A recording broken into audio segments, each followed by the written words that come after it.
اللہ الرحمن الرحیم الحمد للہ رب العالمین والصلاة والسلام علی اشرف الانبیاء والمرسلین خاتم النبیین وآلہ الطیبین الطاہرین ولعن اللہ وعلی اعدائہم اجمعین من یوم ظلمہم الی یوم الدین اما بعد فقد قال اللہ سبحانہ وتعالی فی القرآن الحکیم بسم اللہ الرحمن الرحیم شہر رمضان الذی انزل فیہ القرآن ھدی للناس وبینات من الھدی والفرقان۔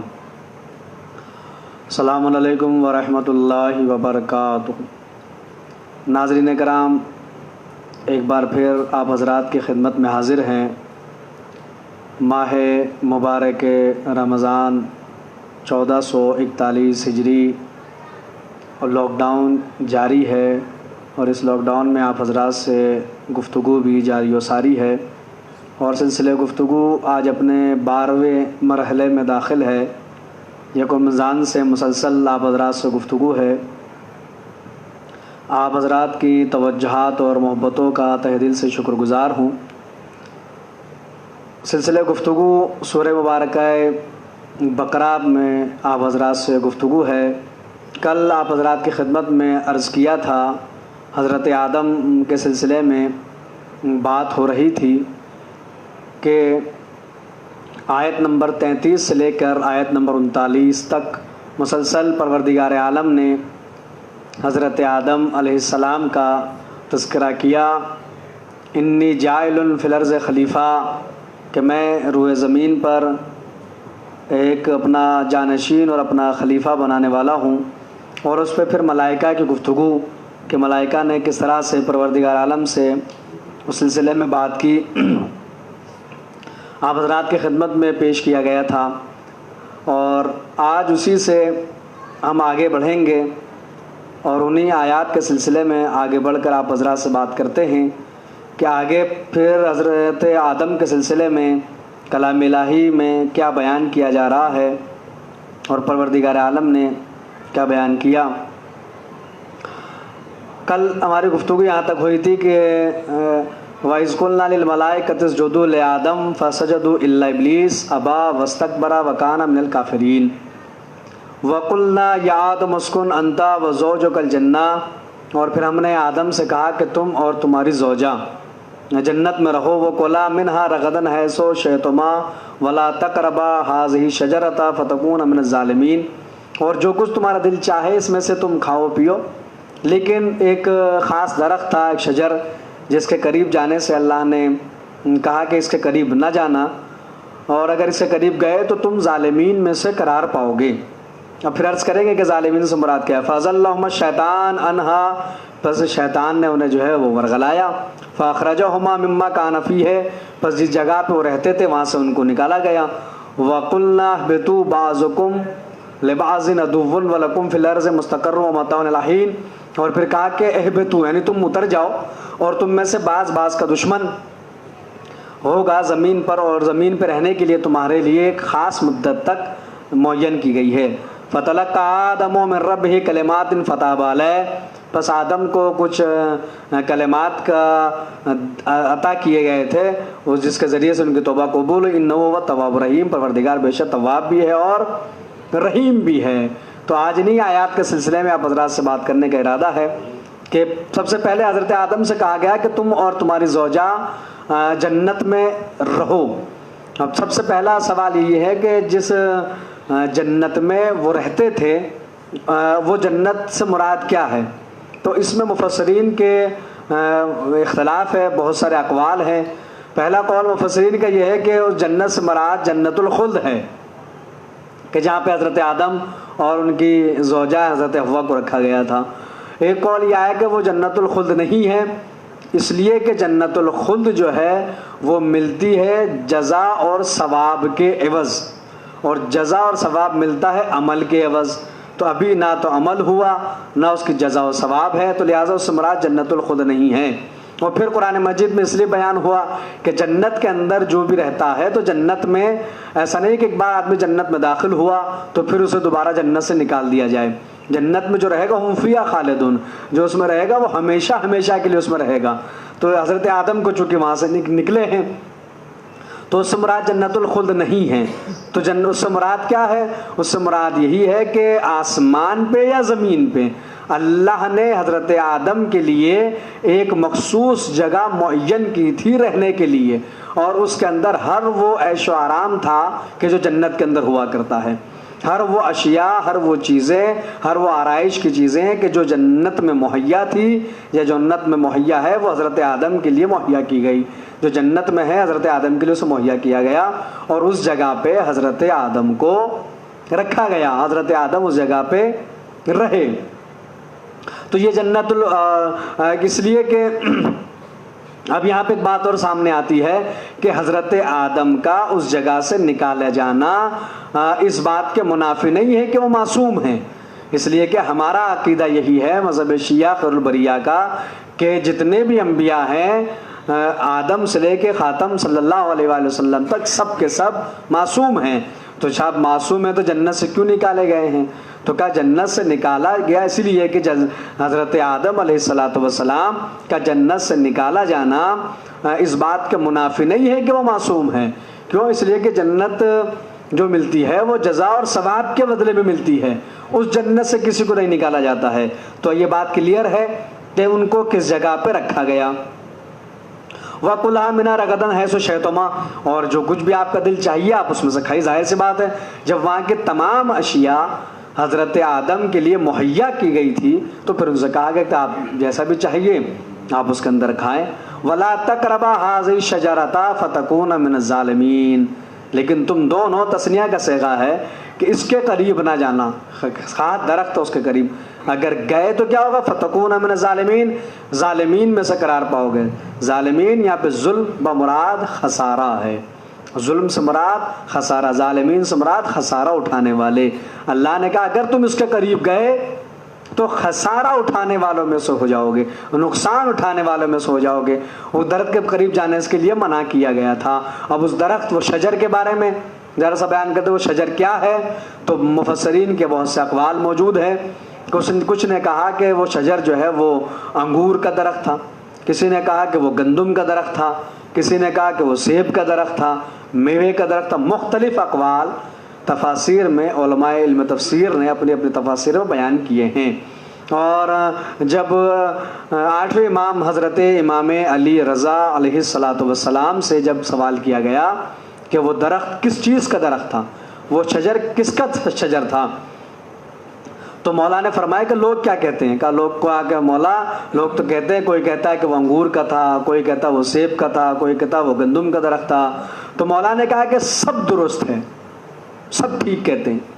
کہا مولا یہ کیسے ممکن ہے کہ ایک درخت جو ہے ایک ہی چیز کا تو ہوگا؟ تو مولا نے فرمایا کہ وہ جنت کا درخت تھا، وہ کوئی دنیاوی درخت نہیں تھا۔ اور جنت کے درخت میں ایک وقت میں ایسا بھی ہے کہ کبھی وہ انگور کا مل جائے، کبھی اس سے گندم مل جائے، کبھی اس سے سیب مل جائے، کبھی کچھ اور پھل ثمر اس کے ذریعے سے مل جائے۔ تو اس لیے مولا نے فرمایا کہ سب درست کہتے ہیں۔ پھر مولا نے اس کی وضاحت فرمائی جو مولا سے روایت موجود ہے، معصوم سے روایت موجود ہے کہ درخت کیا تھا، اگر وہ تھا پھل کھانے کے لیے تھا تو حضرت آدم کو کیوں روک دیا گیا تھا وہاں جانے سے لیے کہ ہر جگہ آپ چلے جائیے؟ تو سب سے پہلی وجہ تو یہی ہے کہ وہ درخت جو ہے بتایا گیا تھا کہ اس درخت کا مراد اس شجر سے مراد شجر حسد بھی لیا گیا ہے۔ کا شجر حسد کیا؟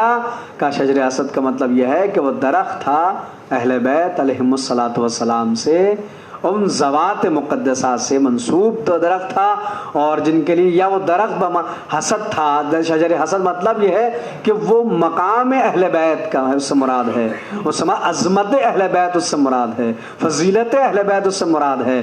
اللہ نے کہا تھا کہ جو کچھ تمہیں کھانا ہے کھاؤ، جہاں تمہیں گھومنا پھرنا ہے گھومو پھرو، تمہارے لیے سب ہے، لیکن دیکھو ان کے جیسے بننے کی، ان کی جیسی عظمت اور فضیلت حاصل کرنے کی کبھی تمنا نہ کرنا، وہ تمنا کبھی نہ کرنا۔ حضرت آدم کو اس تمنا کرنے کے لیے منع کیا گیا تھا، لیکن انہوں نے وہ تمنا کی، لہٰذا وہ شجر سمراد شجر حسد ہے۔ تو یہ شجر سمراد یہ ہے۔ اور ظالمین سے مراد میں نے عرض کیا ظالمین کے بعد ظلم کرنے والا نہیں، اس لیے کہ ہمارے عقیدے میں نبی معصوم ہوتا ہے، اور معصوم سے ظلم، ظاہر سی بات ہے کہ ظلم عیب ہے اور معصوم ہر عیب سے پاک ہوتا ہے۔ ظلم سے مراد مفسرین نے بیان کیا کہ ظلم سے مراد ہے خسارہ، ظلم سے مراد ہے نقصان، کہ تم خسارہ اٹھانے والوں میں سے ہو جاؤ۔ اب ظاہر سی بات ہے کہ حضرت آدم جب درخت کے قریب گئے تو خسارہ اٹھانے والوں میں سے تو ہوئے نا، کیونکہ اس درخت کے قریب جانے کے نتیجے میں انہیں جنت سے نکلنا پڑا اور زمین پہ آنا پڑا، تو وہ جتنی بھی آرام کی چیزیں تھیں عیش و آرام کی جنت میں، وہ ساری چیزیں انہیں زمین پہ تو نہیں ملی۔ وہ میوہ جات اور وہ دودھ کی نہریں اور وہ شہد کی نہریں، جنت کا سا جو وہ تھا وہاں پہ ماحول، وہ زمین پہ تو بالکل ویران زمین، اجڑے ہوئے ویرانے کے اوپر ان کو بھیج دیا گیا حضرت آدم کو، تو ان تمام تر جو چیزیں تھیں وہ یہاں ان کو نہیں ملی، تو یہاں نہیں ملی تو ان کے لیے وہ نقصان ہی کا سودا تو ثابت ہوا، ان کے لیے وہ خسارہ ہی تو ثابت ہوا کہ وہ ساری چیزوں کو چھوڑ کر انہیں جنت کی اور زمین پہ آنا پڑا اس درخت کے قریب جانے سے۔ تو یہی اللہ نے کہا اگر تم گئے تو نقصان اٹھاؤ گے۔ کس چیز کا نقصان؟ یعنی یہ جو جنت کا جو تمہیں یہاں پہ دیا گیا ماحول، یہ تمہیں وہاں پہ نہیں ملے گا۔ اسی لیے حضرت آدم کو جو ہے وہ کہا گیا کہ تم جو ہے خسارہ اٹھا۔ فَأَزَلَّهُمَ الشَّيْطَانُ عَنْهَا، اب شیطان نے جو ہے ان دونوں کو ورغلایا۔ اب اس میں بڑی روایات ہے کہ کیسے ورغلایا اس نے، کیسے ورغلایا اس نے۔ تو ظاہر سی بات ہے کہ شیطان جو ہے وہ، اب یہاں پہ یہ تھوڑا سا یہ چھوڑ کر تھوڑا سا پیچھے آ جائیں، کل کی بات کریں تو پھر وہ پوری تھوڑی حدیث کا ایک ٹکڑا میں نے کل آپ کو سنایا تھا، میں چاہتا ہوں اسے مکمل کر دیا جائے، اس حدیث کو مکمل کریں۔ اب یہ بات رکی ہوئی ہے کہ کس طرح سے اس نے شیطان نے ورغلایا ہے حضرت آدم اور حضرت حوا کو، لیکن حدیث کیا ہے؟ تفسیر برہان میں مولا متقیان حضرت علی بن ابی طالب علیہ الصلوۃ والسلام سے روایت ہے کل کیا کہ 40 سال تک پتلا پڑا رہا فرشتوں کی گزرگاہ میں، فرشتے آتے تھے جاتے تھے، سجدہ سے نہیں کرتے تھے، لیکن شیطان جب بھی جاتا تھا ابلیس تو وہ کہتا تھا کہ میں تیری وجہ سے اللہ کی نافرمانی کروں گا، مجھے معلوم ہے کہ تجھے کیوں پیدا کیا گیا اور میں نافرمانی کروں گا۔ کہتے کہ جب حضرت آدم کے پتلے میں روح پھونکی گئی اور جب دماغ تک روح آئی، یہ میں نے کل عرض کیا تھا، حضرت آدم نے چھینک آئی انہیں، حضرت آدم نے جو ہے الحمدللہ کہا، آواز قدرت آئی یرحمک اللہ، اللہ نے پلٹ کے اس کا جواب دیا۔ اس کے بعد ملائکہ کو سجدے کا حکم ہوا، سب نے انکار کیا، لیکن ابا ابلیس نے جو ہے وہ انکار کر دیا۔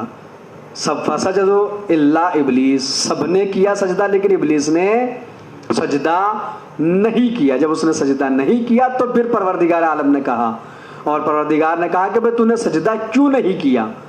تو اس نے کہا کہ مجھے آدم کے سجدے سے معاف رکھ، تو مجھے جیسی تیری عبادت چاہے میں کروں گا، بلکہ تیری میں ایسی عبادت کروں گا کہ جو مقرب الہی جو تیرا سب سے قریب تر فرشتہ ہے وہ بھی نہیں کر پائے گا، ایسی عبادت میں تیری کروں گا۔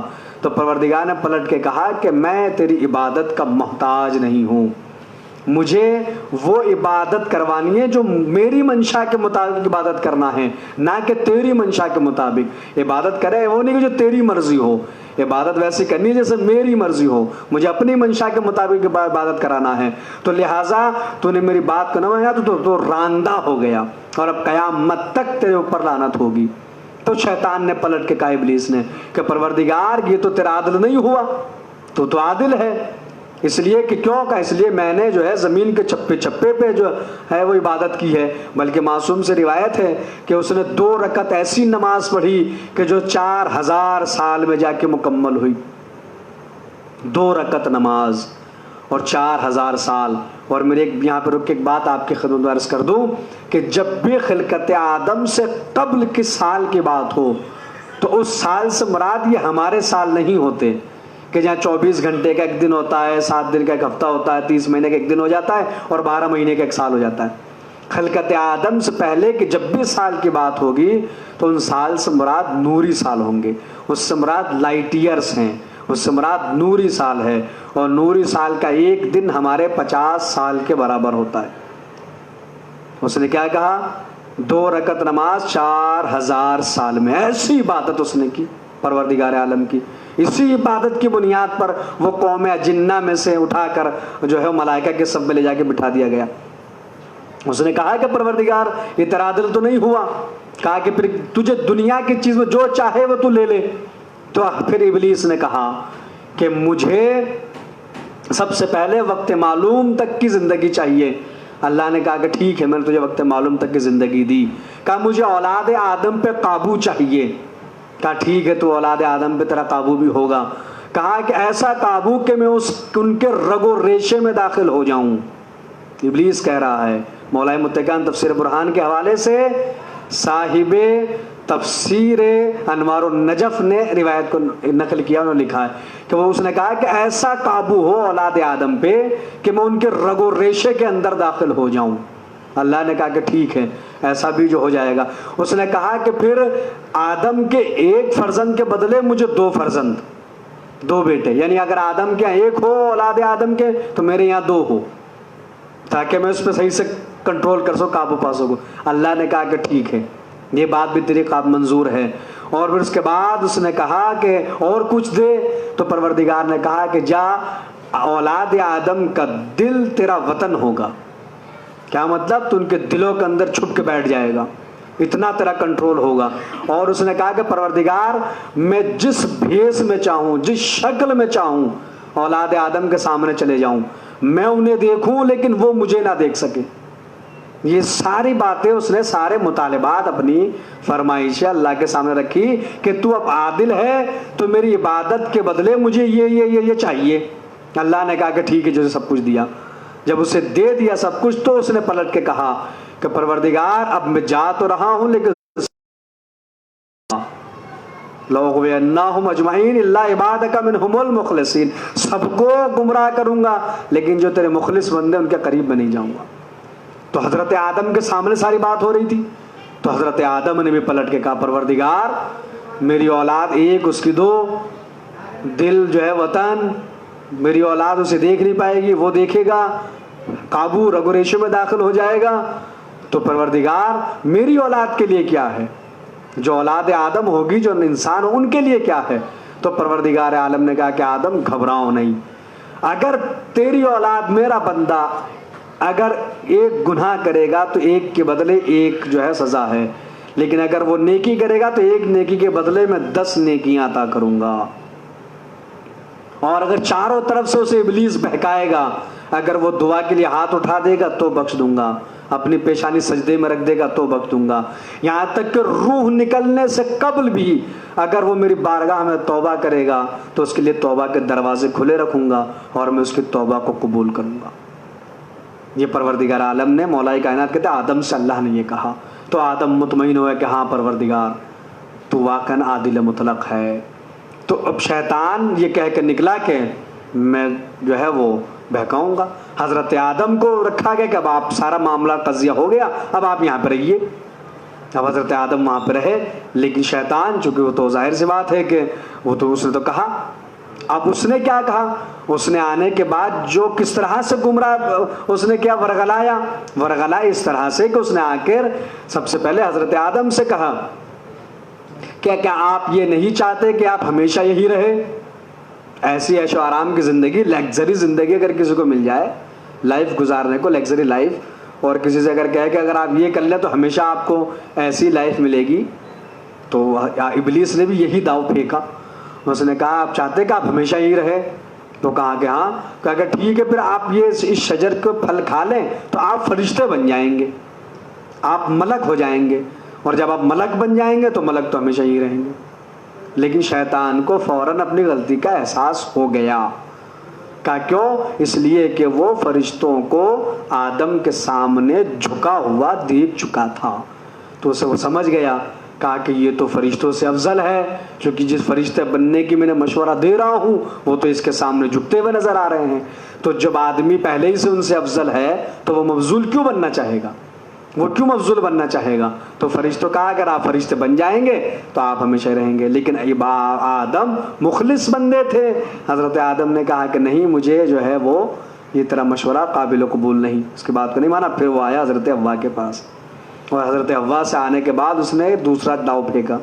اس نے کہا کہ اس شجر کو اللہ نے اب آپ لوگوں کے لیے مباح قرار دے دیا ہے.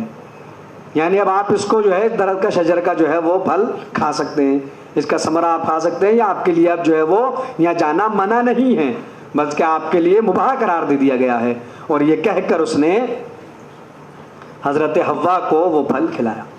حضرت حوا نے جب پھل کھایا تو ظاہر سی بات ان پہ کوئی اثر نہیں ہوا تو کہا دیکھا ابلیس نے آپ نے پھل کھا لیا، کچھ ہوا اثر آپ کا کہ نہیں؟ کیا آپ کو یہاں سے نکالا گیا کہ نہیں؟ کہا کہ دیکھو اب تمہارے لیے اس کا شجر کا پھل کھانا مباح ہے، اب جائیے اپنے شوہر کو بھی اس کا پھل تناول فرمائیں۔ ان کے کیسے کھائیں؟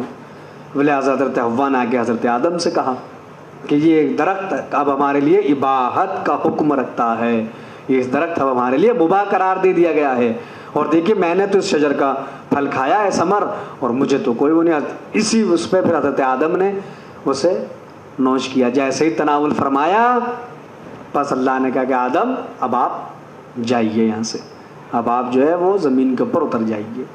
حضرت آدم اس طرح سے جو ہے وہ شیطان نے وہاں پھر اللہ کے اس میں جمع کا صیغہ اللہ نے استعمال کیا کہ تم اتر جاؤ۔ عربی کے اندر جو ہے وہ جمع واحد کے بعد تثنیہ اور پھر جمع، اردو میں تو صرف واحد اور جمع ہوتا ہے، لیکن عربی میں واحد پھر اس کے بعد تثنیہ پھر جمع، جب دو آ رہے تھے لیکن اللہ نے جمع کا صیغہ کیوں استعمال کیا؟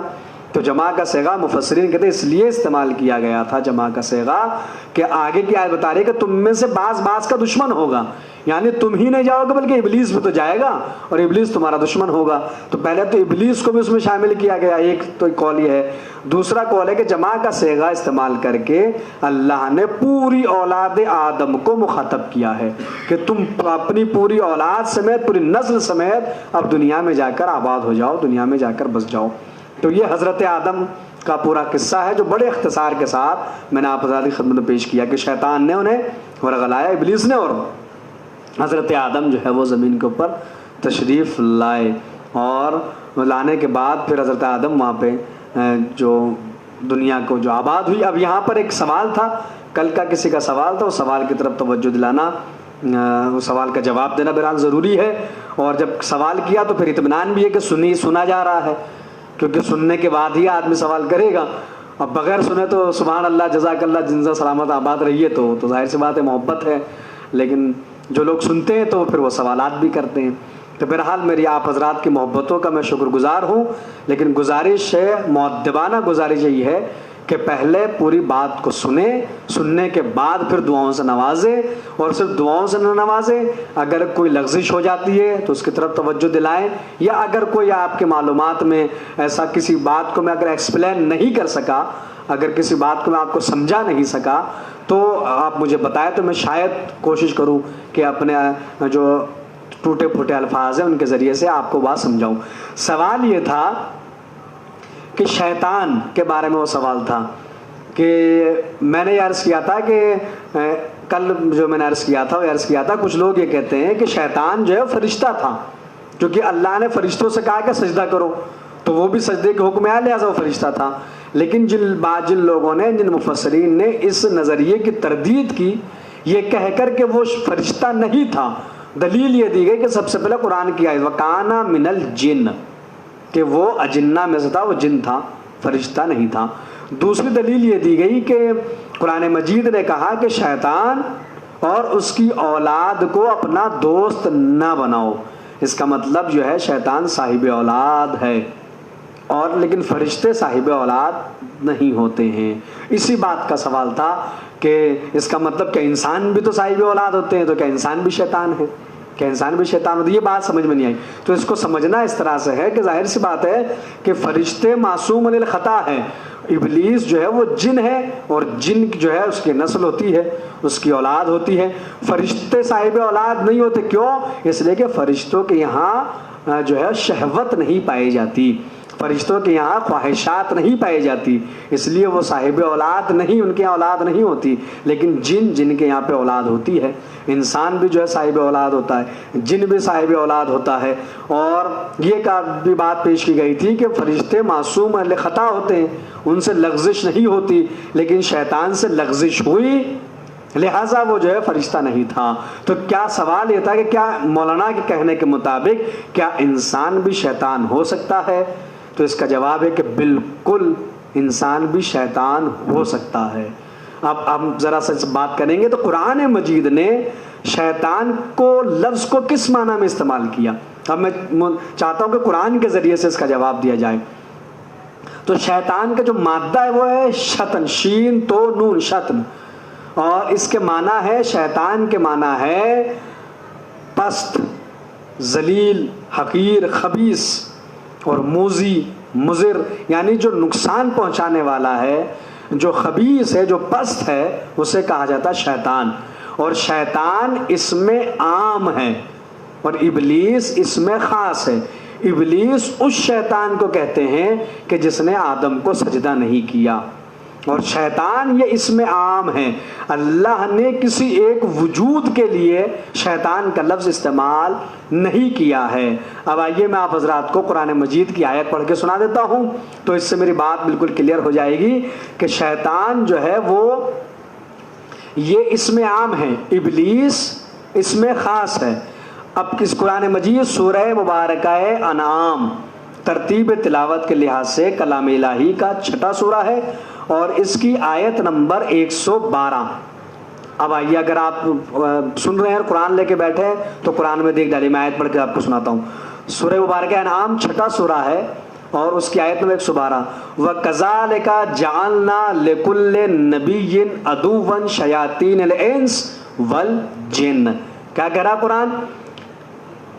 کہ ہم نے قرار دیا ہے ہر نبی کے لیے دشمن. کسے؟ شیطان کو.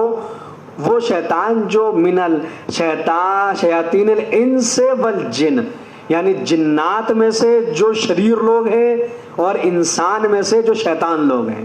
تو قرآن مجید خود اس بات کی دلیل دے رہا ہے کہ یقیناً شیطان ایک بری صفت ہے، ایک خباثت ہے. اگر وہ انسان پہ طاری ہو جائے تو انسان بھی شیطان ہو جائے گا، اگر وہ جنات جیسے ابلیس کو بھی تو وہ بھی ہو جائے گا. تو یہ قرآن مجید کی آیت میں اس کا جواب موجود ہے کہ انسان بھی بالکل شیطان ہو سکتا ہے. سورہ مبارکہ انعام آیت نمبر 112 آپ قرآن مجید کے اندر دیکھ سکتے ہیں. قرآن میں نے اس کا جواب دینے کی آپ کو کوشش کی. اور شیطان سے مراد ابلیس اور شیطان کو ایک ملا نہ دیں، اس لیے کہ ابلیس ایک اس میں خاص ہے، ایک اس شیطان کا نام ہے جس نے انکار کیا. اس لیے قرآن نے کیا کہا؟ فسجدہ الا، شیطان نہیں کہا، فسجدوا الا ابلیس. سب نے سجدہ کیا لیکن اس شیطان نے نہیں کیا جس کا نام ابلیس ہے، اس میں خاص ہے. اور یہ شیطان اس میں عام قرآن مجید نے استعمال کیا ہے، جیسا کہ سورہ مبارکہ نام سورہ مبارکہ مائدہ میں بھی ہے. وَيُرِيدُ الشَّيْطَانُ، کہ شیطان ارادہ کرتا ہے کہ میں تمہارے آپس میں کینہ ڈالوں گا، تمہیں آپس میں دشمنی کراؤں گا. اور یریدو فعل مضارع ہے اور فعل مضارع میں 2 زمانے پائے جاتے ہیں، استمرار پایا جاتا ہے اس میں، حال اور استقبال. یعنی جو ہے وہ جو چل رہا ہے بھوت کیا کہتے ہیں اسے ہندی زبان کے اندر کہا جاتا ہے کہ ورتمان کال بھی پایا جاتا ہے اور بھوشیہ کال بھی پایا جاتا ہے. اس میں حال بھی پایا جاتا ہے اور مستقبل کے اس کے اندر پایا جاتا ہے. کرنٹ جو چل رہا ہے وہ بھی پایا جاتا ہے اور فیوچر بھی اس کے اندر جو ہے وہ پایا جاتا ہے فعل مضارع کے اندر. یعنی وہ ہمیشہ اپنے کام میں لگا ہوا ہے. ارادے کا لفظ یریدو کے ساتھ شیطان کا استعمال قرآن مجید نے کیا سورہ مائدہ میں. سورہ انعام میں اللہ نے کھل کے کہا شیاطین الانس والجن، یعنی جنات اور انسان میں جو شیطان ہے انہیں نبی کا دشمن قرار دیا ہے ہم نے. اب شیطان کو اللہ نے، یہ تو قرآن ہے، حدیث میں شیطان سے مراد جراثیم کو بھی لیا گیا ہے، جراثیم کو. اب یہ حدیث میں آپ کو سناتا ہوں، اس کو غور سے سنیے گا اور اس سے ایک مسئلہ بھی واضح ہو جائے گا. یہ تو قرآن مجید میں نے بیان کیا کہ بالکل شیطان. اب رمضان میں آپ دیکھ لیجئے، رمضان میں شیطان وہ قید ہو جاتا ہے. آپ سب جانتے ہیں، آپ کو روایات کا آپ نے کتابوں پڑھی، علماء خطبہ واعظین سے سنا، لیکن اس کے بعد بھی انسان نماز نہیں پڑھ رہا ہے. اور چلیے اب تو کوارنٹین میں رہ کے آدمی جو ہے لاک ڈاؤن میں رہ کے روزہ نہیں رکھ رہا. پہلے تو یہ تھا کہ صاحب وہ گھر سے باہر رہ رہے تھے، پتہ نہیں کسی نے، شیطان تو تھا، قید ہو گیا رمضان میں، لیکن پھر بھی آدمی روزہ نہیں رکھتا، نماز نہیں پڑھتا، قرآن نہیں پڑھتا لاک ڈاؤن میں گھر میں رہ کر. تو شیطان تو قید ہے، تو بہکا کون رہا ہے؟ تو وہی شیاطین الانس والجنس، یہی انسان جو ہے وہ شیطان کا روپ دھارن کر کے سامنے آ گیا. جیسے مولا کائنات کی حدیث ہے، اس نے کہا کہ مجھے اتنی طاقت دے کہ میں کوئی سا بھی روپ دھارن کر کے انسان کے سامنے چلا جاؤں اولاد آدم کے، اور وہ مجھے نہ دے کے میں ان کو دیکھ لوں. تو بھائی جب اس سے سارے روپ دھارن کر سکتا ہے تو وہ انسان کا روپ بھی دھارن کر سکتا ہے، جنات کا ہر طرح کا روپ وہ ہے، روپ میں آپ کے سامنے شیطان آ سکتا ہے۔ اور جراثیم سب کو بھی شیطان کہا گیا، شیطانی جراثیم بھی ہوتے ہیں، جیسا کہ حدیث کے اندر ہے۔ مولا متقیان حضرت علی بن ابی طالب علیہ الصلوۃ والسلام، مولا کی حدیث کیا ہے؟ کہا برتن کا جو حصہ ٹوٹا ہوا ہو اس جگہ سے اور دستے کی جگہ سے پانی نہ پیو، اس لیے کہ وہاں پہ شیطان بیٹھا ہوتا ہے۔ یعنی اگر آپ کے گھر میں جو گلاس ہے، جو کپ ہے، جو مگ ہے، اس کا اگر کوئی کنارہ ٹوٹا ہوا ہے وہ جگہ، اور جو دستہ ہینڈل کی جگہ ہے، مولا فرماتے ہیں وہاں سے پانی نہ پیو، اس لیے کہ وہ شیطان کے بیٹھنے کی جگہ ہے۔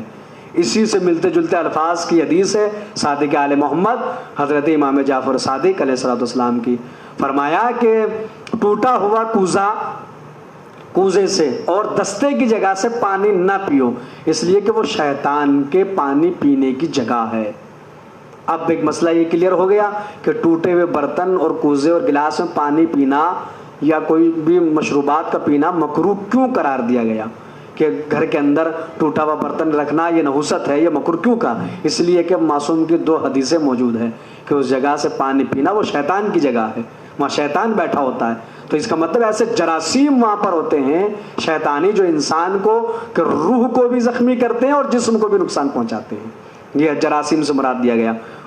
حضور سرور کائنات کی حدیث کیا ہے صلی اللہ علیہ وآلہ وسلم؟ حضور فرماتے ہیں کہ مونچھوں کے بال کو بڑے نہ کرو۔ بہت سے نا کہ بڑی بڑی مونچھیں رکھتے ہیں صاحب، ٹھاکروں والی مونچھیں کے ساتھ، ہماری تو تاؤ دینے کے لیے نا مردانہ وہ کہ صاحب دیکھیے ہمارے کتنی بڑی بڑی مونچھیں۔ حضور فرماتے ہیں بڑی بڑی مونچھیں نہ رکھو، اس لیے کہ وہ شیطان کی جائے امن ہے۔ مونچھوں کے جو بڑے بڑے بال ہیں کہ وہ شیطان کی جائے امن ہے اور شیطان کے چھپنے کی جگہ ہے، اس سے مراد جراثیم کو لیا گیا۔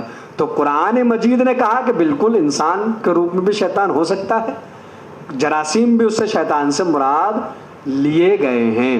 تو یہ شیطان ہے جو ایک صفت ہے خبیث، جو ہے وہ موذی، نقصان پہنچانے والا، ہر جو ہے سرکش، یہ مراد لیا گیا ہے قرآن مجید میں شیطان سے۔ اسی نے حضرت آدم کے ساتھ یہ ہوا، پھر حضرت آدم آئے زمین کے اوپر، کوہ سراندیپ کے بارے میں بتایا جاتا ہے، وہ حبوط آدم کی وہ جگہ ہے جو سری لنکا میں جسے بتایا جاتا ہے کوہ سراندیپ، کہ وہاں حبوط آدم ہے۔ پھر حضرت آدم کے یہاں رہنا اور کس طرح سے ان کا حضرت حوا سے الگ ہو جانا، تو یہ سارے باتیں ہیں۔ اب میں نے ساری بات آپ خدمت عرض کر دی، اس میں سے 2-4 جو ہے باتیں کلیئر ہو جاتی ہیں۔ پہلی بات کلیئر ہے کہ کوئی بھی جو ہے اپنی عبادتوں پہ ناز نہ کرے، عبادت ویسی کرنی ہے جیسے اللہ نے کہا ہے، کیونکہ جب شیطان نے کہا میں نے تو ایسی عبادت کروں گا جیسے فرشتے بھی نہیں کریں، اللہ نے کہا کہ تیری منشا کے مطابق نہیں چاہیے، میری منشا کے مطابق چاہیے۔ تو پہلا سبق یہ ہمیں کیسی عبادت کرنی، جیسی اللہ چاہتا ہے، جیسے پر اللہ نے چاہا ہے ویسی عبادت ہمیں کرنی ہے۔ اس کے بعد یہ ہے کہ ضروری نہیں ہے کہ اگر کوئی جو ہے وہ نوری ماحول میں جا کے بیٹھ جائے تو وہ بھی نوری ہو جائے۔ شیطان یہاں سے اٹھا کے نوری بزم میں لے جایا گیا، ہزاروں سال وہ نوری بزم میں رہا ملائکہ کے درمیان، لیکن آخر کار اس نے اپنی حیثیت دکھائی دی۔ اتنے ماحول صحبت ضروری ہے کہ نوری صحبت میں کوئی آنے کے بعد شیطان نہ بن سکے۔ ہو سکتا ہے کوئی نوری صحبت میں ہو اور پوری زندگی نوری صحبت میں رہنے کے بعد بھی جب اٹھے تو شیطان صفت ہی بن کے اٹھے، جیسے کہ شیطان کے ساتھ ہوا۔ اب یہاں پہ ایک بہت اہم پیغام ہے صاحبان ولا کے لیے، وہ یہ ہے کہ ابلیس نے جب انکار کہے کہ عبادت کا انکار نہیں کیا، اس نے انکار کیا کہے کا سجدے کا۔ سجدہ کس کے لیے تھا؟ حضرت آدم کے لیے، یعنی خلیفۃ اللہ کی احترام اور عظمت کرنے سے اس نے منع کیا، اللہ کے خلیفہ کا اکرام کرنے سے منع کیا، اللہ کے خلیفہ کی تعظیم کرنے سے منع کیا۔ تو اللہ نے کیا کہا؟ تیری عبادتیں مجھے نہیں چاہیے، اگر تو نے عبادت کی ہے تو میرے خلیفہ کا بھی احترام کرنا ہوگا۔ اور جب اس نے خلیفہ کا انکار کیا، احترام کا انکار کیا، تو قرآن مجید نے کیا کہا؟ قرآن مجید نے کہا فَتَكُونَ مِنَ الْكَافِرِينَ، وہ کافرین میں سے قرار پایا۔ کیا مطلب؟ مطلب یہ ہوا اگر کوئی عبادتیں کرے لیکن اللہ کے خلیفۃ اللہ کی تعظیم نہ کرے تو ساری عبادتیں بیکار اور کافرین میں سے قرار پاتا ہے۔ کافرین میں سے قرار دیا گیا۔ تو ایک ان سجدے کا انکار کرنے والا شیطان کافرین میں سے قرار دیا گیا، اور پھر حضرت آدم کا زمین پہ تشریف لائے۔ تو میں امید کرتا ہوں کہ اس سوال کا جواب جنہوں نے کیا مل گیا ہوگا۔ بے شک انسان بھی جو انسان کے روپ میں بھی شیطان آپ کے سامنے پرکٹ ہو سکتا ہے، ہوشیار رہیے اس سے، ابھی تو فی الحال وہ قید ہے۔ تو انشاءاللہ کل پھر آپ حضرات سے، اور ایک سوال اور یہ تھا کہ یہ سورہ بقرہ کا عنوان کب تک چلے گا؟ اب اس کا جواب تو، پہلی بات تو میرے سوال ہی سمجھ میں نہیں آیا کہ سوال کرنے والے کی آخر منشا کیا ہے۔ کیا انہیں یہ پسند نہیں آ رہا ہے تو اس لیے انہوں نے سوال کیا میاں کب تک یہ بیان کرتے رہو گے؟ یا ایک نظریہ ہو سکتا ہے کہ صاحب یہ بہت اچھا چل رہا ہے، اسی کو رہنے دیجیے، کنٹینیو کریے۔ تو بہرحال اب یہ تو میں کیسے کہہ سکتا ہوں کہ سورہ مبارکہ بقرہ اس میں مطالب اتنے زیادہ ہیں کہ، اور وقت ہمارے پاس بہت کم ہے، کب تک چلے گا؟ تو بہرحال یہ دیکھتے ہیں، اس کا میں کوئی جواب نہیں دے پاؤں گا کہ کب تک یہ سلسلہ چلتا رہے گا، لیکن ہاں اتنی ضرور ہے کہ جو مخصوص تاریخیں آئیں گی ماہ مبارک رمضان میں، جس ذات سے وہ تاریخ منسوب ہوگی اسی شخصیت کے بارے میں آپ حضرات سے انشاءاللہ گفتگو کی جائے گی۔ تو گھر میں رہیے، محفوظ رہیں، رمضان عبادت کا مہینہ، عبادت کریں، دعاؤں کو مہینہ دعائیں کریں، ہم سب کو بھی اپنے دعائیں خیر میں ضرور یاد رکھیں۔ انشاءاللہ کل پھر آپ حضرات کی خدمت میں حاضر ہوں گے۔ وآخر دعوانا ان الحمد للہ رب العالمین۔